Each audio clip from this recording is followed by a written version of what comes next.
작년 5월일 거예요. 이제 저한테 어떤 환자분이 이렇게 오셨어요. 요런 상태로. 근데 이제 이 환자분의 수술 이력을 보면 처음에 이제 사각턱이 있었고 턱이 조금 컸다. 그래서 턱을 이렇게 자르는 수술을 했다. 근데 턱을 자르는 수술을 했더니 사각턱이 너무 커 보이더라. 그래서 다른 병원에 가서 사각턱을 잘랐다. 그랬는데 사각턱이 너무 많이 잘린 것 같이 개턱이 됐다. 그래서 실제로 얼굴 피부에서 보면 이렇게 패여버렸다. 그래서 저한테 작년 5월쯤에 오셔가지고 이 모습으로 오셨어요. 그래서 제가 여기는 조금 이렇게 좀 메꿔주고 재건해주는 게 맞을 것 같아요. 여기는 너무 많이 잘렸어요. 그래서 개턱 느낌이 나는 것 같아요. 그러니 여기를 조금 재건을 해서 뭐 예를 들면 이런 식으로 여기를 조금 만들어주는 게 좋을 것 같아요. 근데 이렇게 얘기를 해드렸어요. 그랬는데 상담을 받고 그리고 가셨다가 얼마 전에 저한테 다시 오셨어요. 그래가지고 20년이죠. 그러니까 1년이 좀 안 된 상황에서 저한테 오셨어요. 그래가지고 제가 그 CT를 같이 좀 보여드릴게요. 이게 작년에 오셨을 때 모습이고 이게 올해 얼마 전에 오셨을 때 모습이에요. 여기를 이렇게 재건하는 게 좋겠다고 제가 말씀드렸는데 오히려 여기를 더 이만큼 잘라 갖고 오신 거죠. 그러니까 이렇게 오신 거예요. 그래서 제가 보고서 아니 왜 이렇게 오셨나요? 이렇게 물었죠. 왜 여기를 더 자르셨어요? 여기를 재건했어야 됐는데 라고 말씀을 드렸어요. 그랬더니 저한테 상담을 받고 다른 병원을 가보셨대요. 그랬더니 이제 다른 병원 선생님께서 이렇게 말씀을 하신 거죠. 여기를 많이 잘랐으니 여기를 조금 더 잘라주면 자연스럽게 된다. 이렇게 말씀을 하신 거예요. 근데 이런 결과가 나온 거죠. 여기까지 꺼져버리게 되죠. 처음에는 여기만 이렇게 패였었는데 여기까지 패이는 상황이 와버렸죠. 그래서 꺼지고 꺼지고. 제가 누차 말씀드리지만 이런 느낌의 턱이 만들어지는 거죠. 그러니까 이런 식이 돼버린 거예요. 그래서 아니 왜 제 말 안 듣고 이러셨어요? 이제 이렇게 말씀을 드렸죠. 근데 이분의 말씀을 들어보면서 제가 제가 진료실에서 이제 재건 수술을 하고 이렇게 할 때에 환자분들한테 언제 수술하셨어요? 무슨 수술하셨어요? 그때는 왜 수술하셨어요? 이런 얘기를 묻거든요.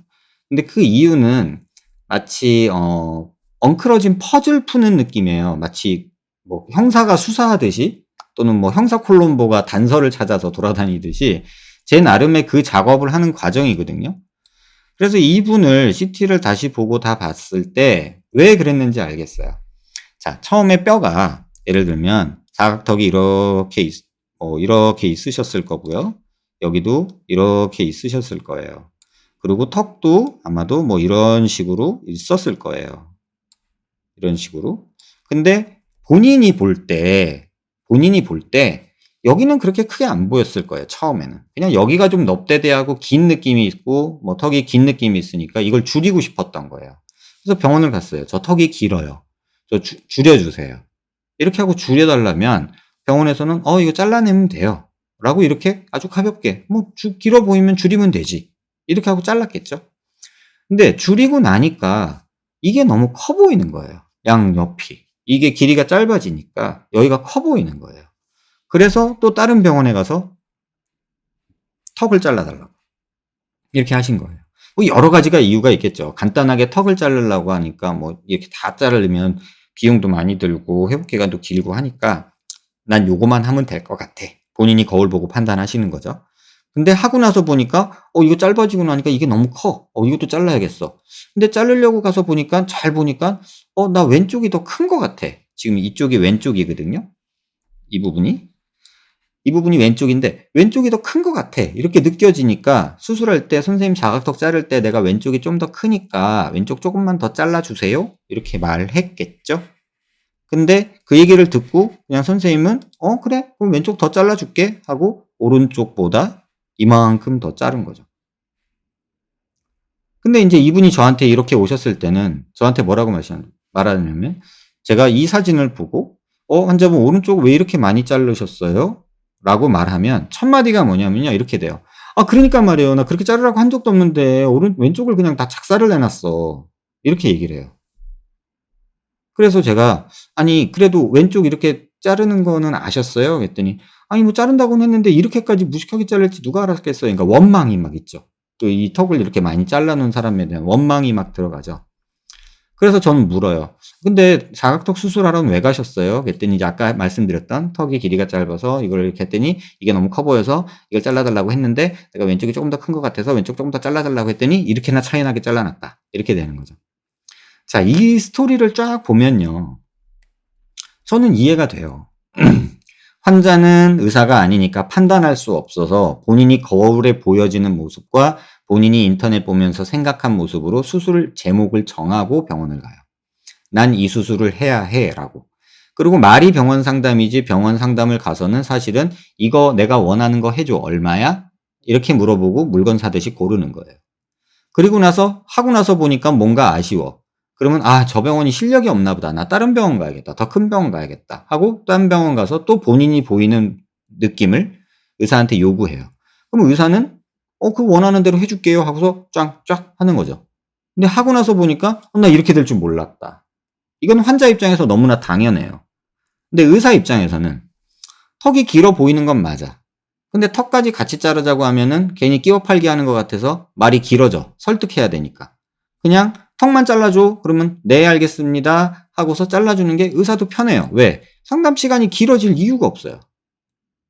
그러니까 잘라줬어. 그럼 이게 뭐예요? 자르고 났더니 이렇게 됐잖아요. 그러면 아니 당신이 잘라달라고 그랬잖아. 이렇게 말하게 되는 거예요. 그럼 그게 싫어. 그러면 이 의사랑은 말이 안 통해. 그러면 이 사람 실력이 없어. 다른 데 가야지. 딴 데 가. 그랬더니 보자마자 이렇게 하면 될까요?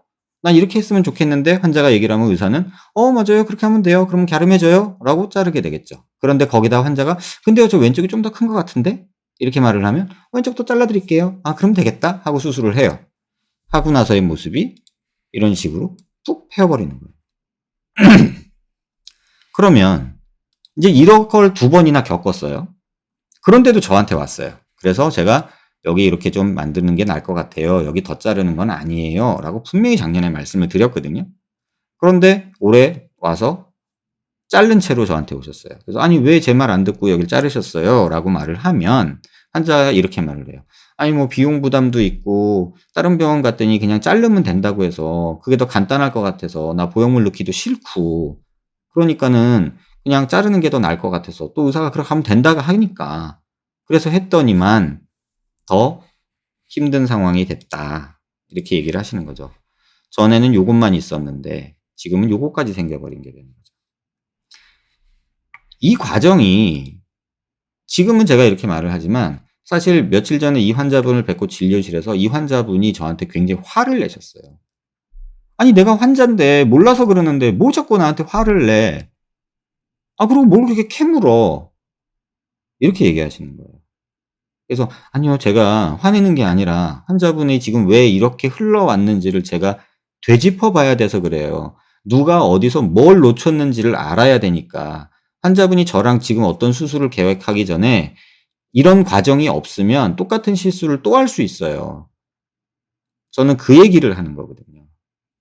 근데 그 과정이 환자들한테는 굉장히 괴로운 거예요. 막 제가 혼내는 것 같고 막 무시하는 것 같고 막 이런 생각이 드는 거죠. 이게 지금 제가 진료실에서 겪는 일이에요. 그리고 나서 뭐 제가 며칠 전에도 말씀드렸지만 뭐 환자가 그쵸. 환자분도 속상하죠. 하지만 속상한 건 감정이고요. 속상하다고 또 다른 실수를 또 하는 건 정말 잘못된 거예요. 차라리 나를 욕하더라도 아무것도 안 하는 게 낫는 거예요. 그리고 그거에 대한 정확한 복습이죠. 문제를 풀었는데 틀렸어. 그러면 채점을 했는데 틀렸으면 에이 이 문제가 이상해 하고 버리지 않아요. 우리는 다 그 문제를 왜 틀렸는지 오답 노트를 만들어 봐야 돼요. 근데 진료실에서 제가 그 오답 노트를 만들어 드리는 일을 하는 거예요. 어떻게 보면. 근데 그 과정이 환자한테는 굉장히 도전으로 다가와요. 왜냐하면 본인의 실수라고 말하기는 싫은 거예요. 그냥 의사들이 나쁜 거니까. 의사가 나쁜 거니까. 날 이렇게 만든 건 의사 너잖아. 너는 다리 뻗고 잘 자지만 난 이것 때문에 너무 괴롭단 말이야. 이렇게 되면서 감정의 골로 빠져들어가는 거예요. 근데 그러면 안 돼요. 다소 힘들고 조금 저랑 부딪힘이 있더라도 그거를 완전하게 정리를 하고 새롭게 계획을 해야 돼요.